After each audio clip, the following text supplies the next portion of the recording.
as you're looking around this stand, you'll be seeing lots of these stump sprouts. So basically, I think in the 80s, whenever this stand was cleared of a patch cut, there were, what came after were these basically oaks that you'll stump sprout. So if they're cut, then there's all sorts of those epicormic branches on the base of the stump that when they get light to the ground, they'll respond. And that's actually one of the ways that we really try to get oak into our future stands, is through stump sprouts, versus they don't really have as much of an advantage as if they were growing by seed, which we'll see some, singular stumps throughout this stand that were, regenerated through seed, which is great, but it takes them longer to get to that crown position, whereas the stump sprouts already, when they sprout, they already kind of have an advantage. They're already kind of they have all the resources from that original stump. So it's just a great way to take advantage of, what was left over from the previous treatment. And then these obviously are, you look up chestnut oaks, and chestnut oaks are one of the really great stump sprouters, one of the greatest stump sprouters in terms of oaks. So it's a great one to target if you have a lot of chestnut oaks on your property. Here we are at one of our stump sprouts that one of our crew members, Jennifer, has selected. And what we love about stump sprouts is, they offer a really good option for immediately. Here you have like a bunch of resources the tree, this stump as a collective unit is taking up. Here's another portion of those resources, and here's another.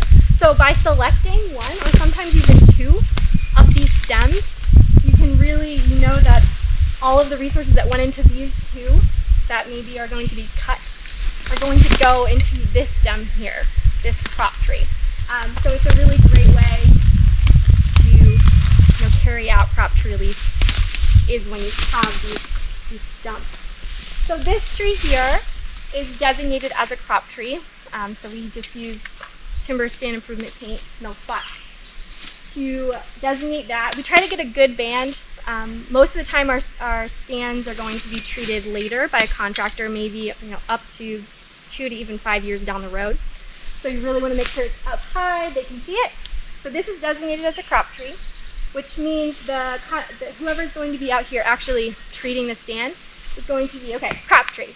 They're going to be looking up around the stand, up around the canopy of the tree, and anytime something else is competing in the top half of the live crown, which would be this tree, that tree, this tree, and potentially this like a northern red over here. So whoever is going to be implementing, our choices later down the road, usually we have a contractor. Sometimes we do it force account, which means we do it within the Forest Service. We'll come to one of our designated trees. So in this case, they see this designated tree as a crop tree, and they're going to be looking up at the crown of this crop tree and see which trees around it are touching its crown.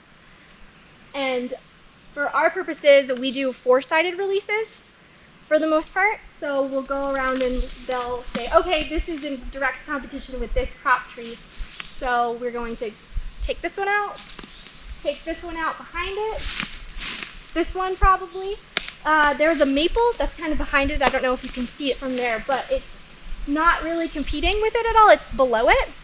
In that case, we're not going to have them remove that, because that is not really in direct competition, and actually it's providing a benefit when this is opened up and all 4 sides are released and it's free to grow. That maple is actually helping by shading out some of the bole, which will prevent epicormic sprouting, and that just means that there's lots of hidden little sprouts throughout the bole of the tree that when it's open sometimes it's going to take advantage of it, and all of those little sprouts, they can kind of create, defect in the wood. So if you want a long clear bole, you don't want to completely open it up surrounding. So those little maple poles will provide a benefit. And as you can see here, Jennifer dotted this tree. So this is a healthy oak, and it is competing. Its trunk is touching our selected crop tree. But in this situation, Jennifer thought, okay, this is a good enough tree. It's providing benefit to the stand.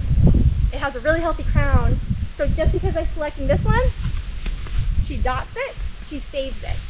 So basically, this will end up being a three-sided release, which for oaks, there's been some research saying that, there's not a huge difference between that four-sided and that three-sided release. So it's still getting a lot of benefits from taking over the resources of these two stems, while also this tree is also kind of acting as subsequent crop tree, if that makes sense.